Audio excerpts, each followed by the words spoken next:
Most people think they can't focus because they're unmotivated. But when you look closely, it's usually because their workspace is doing too much. Too many objects, too many options, too many quiet invitations to switch tasks. The environment isn't hostile, it's just busy. And busy environments don't help thinking.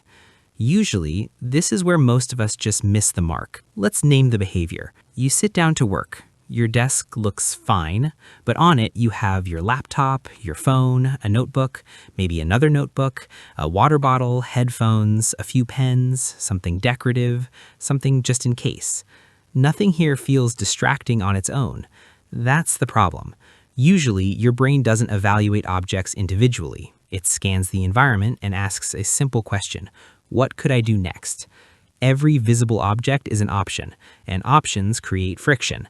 Not loud friction, just quiet friction, the kind that makes starting feel heavier than it should.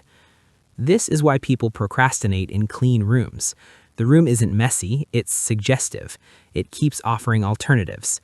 Actually, this is where you get it wrong.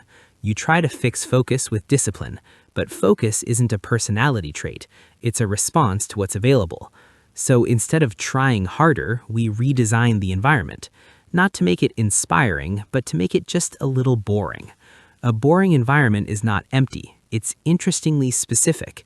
It contains only what the current task requires. Nothing more, nothing for later. Let's make this concrete. Say you're studying a favorite book.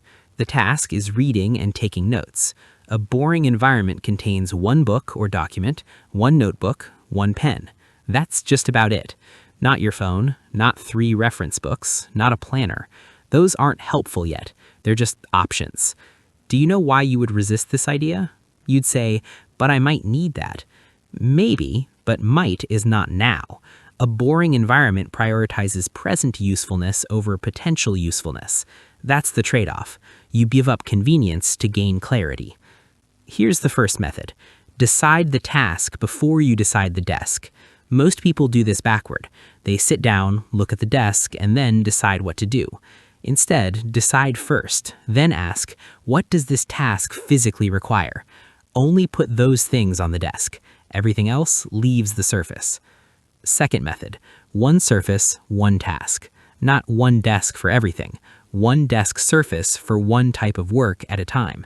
Studying surface, writing surface, admin surface. You don't mix them. Mixing surfaces mixes contexts, and mixed contexts slow you down. Don't get this wrong. Don't try to keep everything accessible. Accessibility feels efficient, but accessibility is the enemy of depth. Depth needs friction, just enough to prevent wandering. Third method, hide, don't discard. You don't need to throw things away, you just need to remove them from sight. Drawers exist for a reason. Shelves with doors exist for a reason. Out of sight isn't denial, it's prioritization. Here's what happens when the environment gets boring. Your brain stops scanning. It stops asking, what else could I do? And starts asking, how do I do this? That shift is subtle, but everything changes after it. People often notice something strange. The work feels slower, less stimulating, less dramatic. That's not a failure, that's focus without novelty.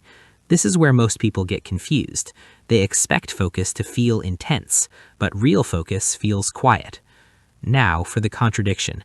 You can have a minimal desk and still avoid the work. A minimal environment doesn't force action, it removes excuses. That's the trade-off. You still have to choose to start, but the environment stops arguing with you. One more important point. Boring is task-specific.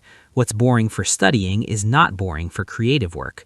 Creative work might need a whiteboard, scrap paper, visual references. Still boring, just boring in a different way. The rule stays the same, only what the task demands. Let's summarize. Distraction is often environmental.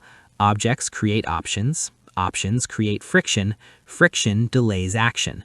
A boring environment reduces options, clarifies intention, and lowers the cost of starting. No motivation required. Here's one thing to try today. Choose one task you'll do tonight. Before starting, clear your desk completely. Then put back only the objects that task physically requires, nothing else. Sit down, notice how little there is to decide. Apply it once, that's the method.